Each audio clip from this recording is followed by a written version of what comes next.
Y'all already know what it is. It is Tuesday, and it's time to tell the truth. Y'all gonna stop playing with me because I'm way too grown and I'm way too grateful. And let me be real clear. It's Tell the Truth Tuesday. Not your truth, my truth. And so in the last 7 days, truth was marching on. I think I said something. I'm going to say it. I had the most devastating experience at home alone when I got the news that Chadwick Boseman had made his transition. And I know that people have been talking about it all week, but what jumped in the front of my mind was the fact that this brother, you can't convince me, and I don't care if you're a believer, a non-believer, a faith person, a non-faith person, you can't convince me that brother wasn't light. Perfect? No, but light. What am I saying? Legacy mindset. Y'all gonna stop playing with me. Every single one of us has a divine legacy. Let me just see what's playing. Every single one of us, that's Black Coffee, has a divine legacy, a divine assignment. And you can't convince me that Chadwick Boseman, John Thompson weren't on divine assignments. And what I'm noticing is that there are people who are so intentional about their assignment that there will be people who simply hate them for it. There will be people who will watch you moving and doing whatever it is that you've been created to do, and they will sit and criticize you simply because you know that you're on purpose. This is what happened to me. Last week I was sharing about how important it is to vote in 2020. I talked about how our ancestors were killed for the right to vote.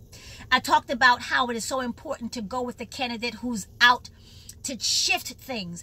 And I talked about me being unapologetic that I'm voting for the Biden-Harris ticket. Now, again, I'm not a political scientist. I don't know everything. And I'm quite sure that Kamala Harris and Joe Biden have made some very nefarious errors in their lives. Not nefarious, but just errors.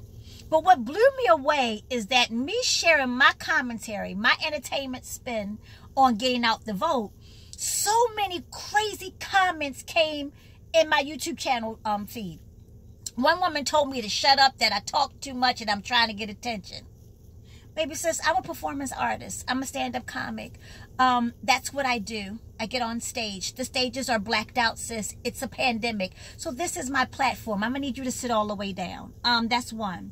And the bigger thing is, no one put a pistol to anybody's head and said, please watch this YouTube video or you're going to die. So you're the goof ass for getting all emotional about how I show up as an artist.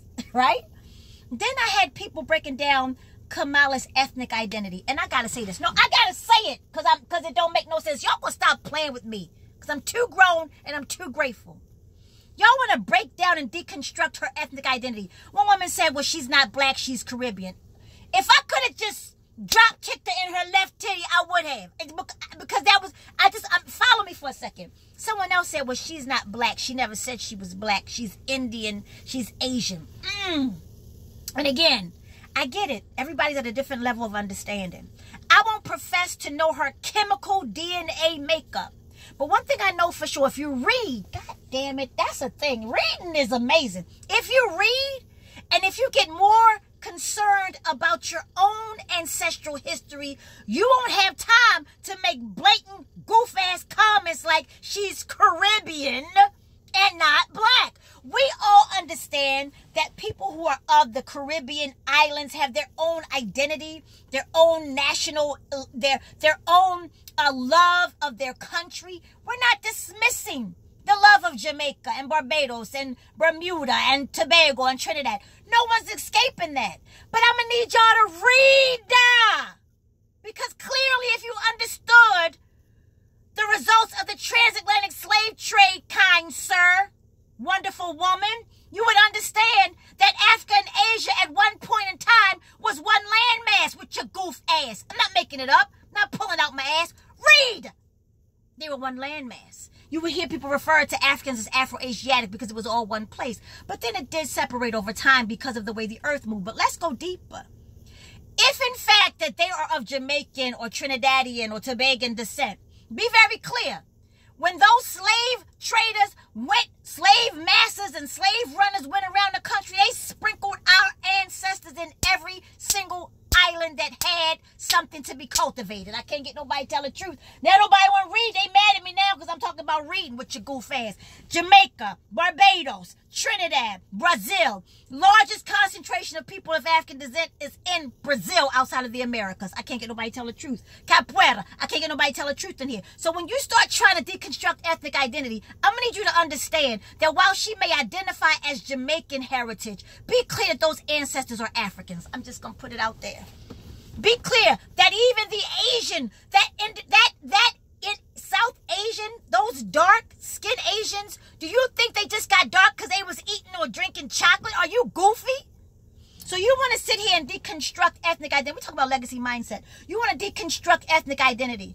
But then I want you to bring it, let me contemporize it. I'm just going to say it. Let's bring it all the way to 2020. When they see Kamala's ass, and I don't mean it in a disregarding, disrespecting way, that when white folks see Kamala Harris, they're not deconstructing her ethnic identity. They don't want to know what percentage of this. They see a light-skinned black woman that went to a historically black college. And before university, and before you say it's been plenty of white folks, we get that. I went to a HBCU. I graduated from one. We had plenty of white folks getting that other race grant that pledged an African-American sorority of the Divine Nine. I get that there have been some white girls that crept into our sororities. I'm clear about that. Ain't nobody goofy. But what blows me away about people who have so much to say about people with a legacy mindset is that you would criticize because you're unwilling to try. You wouldn't put yourself out there the way a Kamala would. You wouldn't put yourself the way I am as a stand-up comic. I dare you to try to get up on stage. Because there is a legacy mindset that the likes of a Kamala and a Chadwick and a John Thompson has. And instead of you criticizing, sit your goof ass in the back and read a book. And if I talk too loud, then just don't view it, baby sis. And kind sir, read up on the ancestral legacy of people of African descent. I think the bigger thing for me about this week, when I think about legacy mindset, is that Chadwick Boseman knew emphatically at 39 years old that he was diagnosed with colon cancer. And in that 4 years' time, that man shot some of the most prolific content in cinematography history and cinematic history. I just wanted to say cinematic because it's just it's a good word. I'm sure they, whatever. There are those who will get a chest cold and a headache and be like, I ain't going outside. I ain't running. I'm tired. This man was going through chemotherapy and surgery and showed up on set and killed it every day and was cut up like a steak. No, cut up like a bag of dope. No, we're not going to say that. Don't say that. That's disrespectful. I'm not going to say that. The brother was fit. That brother, you would have never known that he was going through chemotherapy. I watched my grandfather go through chemotherapy. I saw this big 6-foot+ man go from a giant to a small version of himself. And that man still showed up on set, and you can't even get outside of yourself if you got a chest cold to do what it is that you say you want. That man wanted something. Right now, if you Google 10 quotes that Chadwick Boseman said that can change your life, the one that I put in this week's Tell the Truth Tuesday, the one I'm paraphrasing, he basically said, I want to use up all my talents so that when I come before God, I have nothing left. I can't get nobody to tell the truth. At 39, diagnosed, he did 4 more years on this side of heaven, and he killed it every time he hit set. Every time he got behind a dais. Every time he hit a sacred desk. This brother was intentional. So my question to you is, if that ain't what you about, if you want to be mediocre, and I'm not disrespecting anybody that got to their bag, but if you got to your bag by being on a pole or by some wet egg, whatever you did, ask yourself, is this the legacy that you want to be put in curricula and put in front of some brown kids that look like you? That the way to get to the top is make sure you, and again, never disrespect how nobody get to their bag. But consider your legacy.